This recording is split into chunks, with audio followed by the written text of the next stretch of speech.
O ministro Dias Toffoli, do Supremo Tribunal Federal, aprovou hoje um plano apresentado pela Advocacia Geral da União para o ressarcimento dos aposentados e também pensionistas do INSS. Lembra a história? Foram vítimas dos descontos indevidos envolvendo aqueles benefícios. As instituições iam lá e tiravam parte disso, já vinha o desconto em folha e muitos passaram por isso por anos. Fraude que começa lá em 2019. A gente vai para Brasília, agora falar com a repórter Ruth Moraes, do Portal R7, que tem os detalhes justamente para quando foram programados esses pagamentos. Ruth, boa noite para você.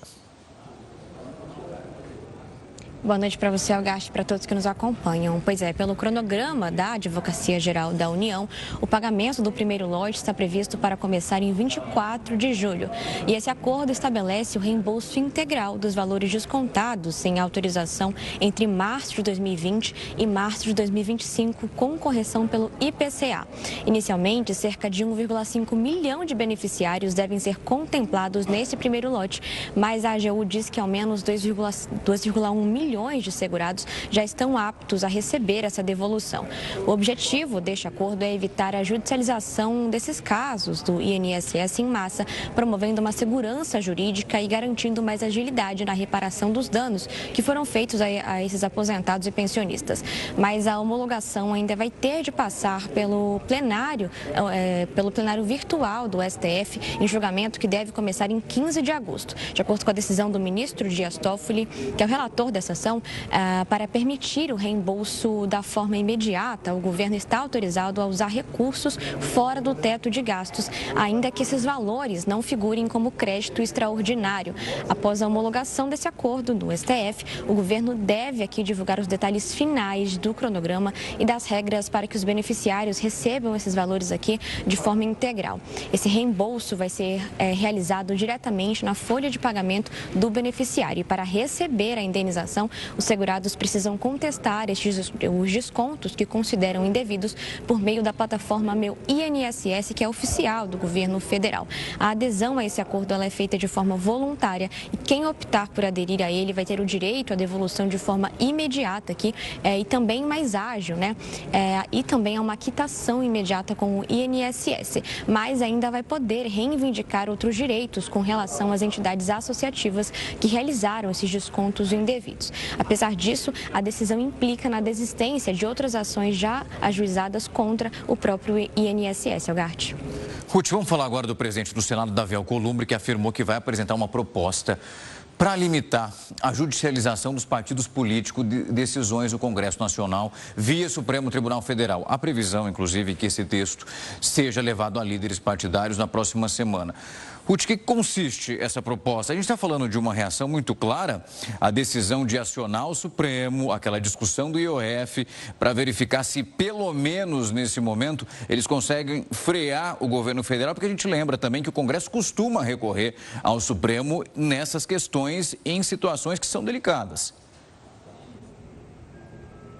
Pois é, Algarte, a ideia do presidente do Senado, Davi Alcolumbre, é estabelecer um mínimo de cadeiras que os partidos políticos devem ter aqui para acionar o Supremo Tribunal Federal por meio de uma ação direta de inconstitucionalidade ou de uma ação declaratória de constitucionalidade. Então, o objetivo é definir esses critérios para impedir que partidos com poucos parlamentares possam aqui acionar o STF e judicializar questões que tenham sido aprovadas por maioria de deputados e senadores. Só para a gente entender, a Constituição Federal estabelece quem pode propor essas ações, a exemplo de presidente da República, as mesas da Câmara, as mesas do Senado, governos estaduais, entre outros. E nessa previsão está os partidos políticos, mas a Carta Magna não estabelece aqui um número mínimo de parlamentares, então é considerado que se esse partido tem pelo menos um deputado ou um senador, ele já tem essa representação. Então a ideia é criar aqui esse parâmetro, esse número mínimo. Alcolumbre deve apresentar esse texto na próxima semana durante reunião de líderes partidários,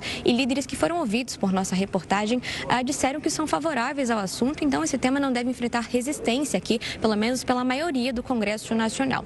Hoje, o ex-presidente da Câmara, Arthur Lira, se posicionou sobre o assunto e saiu em defesa dessa mudança para aumentar esses critérios de judicialização. Segundo ele, essas adequações devem ser voltadas para que as decisões com placares expressivos não sejam contestadas por minorias insatisfeitas. Em 2023, só para a gente lembrar, Lira chegou chegou a apoiar um outro projeto aqui na Câmara que estabelecia que os partidos, para poderem acionar o Supremo Tribunal Federal, deveriam ter no mínimo na eleição 3% dos votos válidos, e isso sendo distribuído pelo menos em 1/3 do estado, com no mínimo 2% dos votos válidos em cada unidade da federação. Esse texto, no entanto, está parado ainda na Comissão de Constituição e Justiça, sem qualquer previsão para ser votado.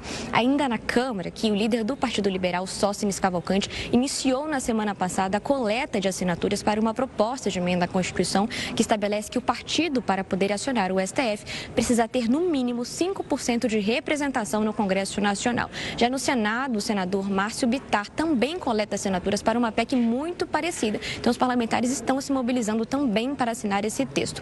Ontem, ao falar pela primeira vez do assunto, o presidente Davi Alcolumbre fez uma fala no plenário. Ele citou aqui nominalmente o caso do IOF. Então, essa ação dele vem em resposta à judicialização do IOF. Então, só para a gente lembrar, na semana passada, o Congresso Nacional, Câmara e Senado aprovou um projeto de decreto legislativo que derrubou os decretos do governo federal que aumentavam algumas alíquotas do IOF.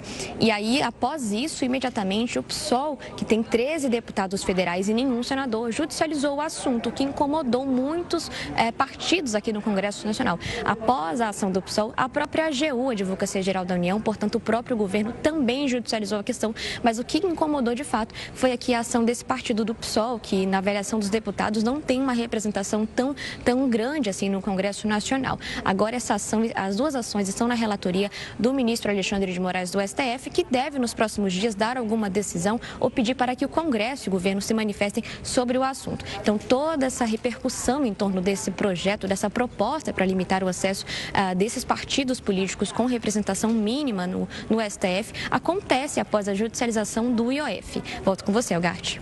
Pois é, Ruth, a gente tem que lembrar que essa semana tivemos uma frase do presidente da Câmara, Hugo Mota, dizendo que não é porque os pensamentos são divergentes em alguns pontos que não existe harmonia entre os poderes.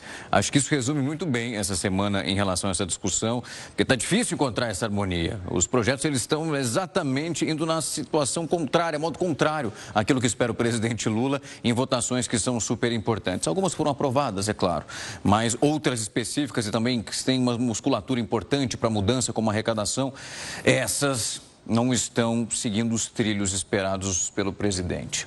Ruth, bom trabalho por aí, boa apuração, qualquer coisa é só nos acionar. Até mais.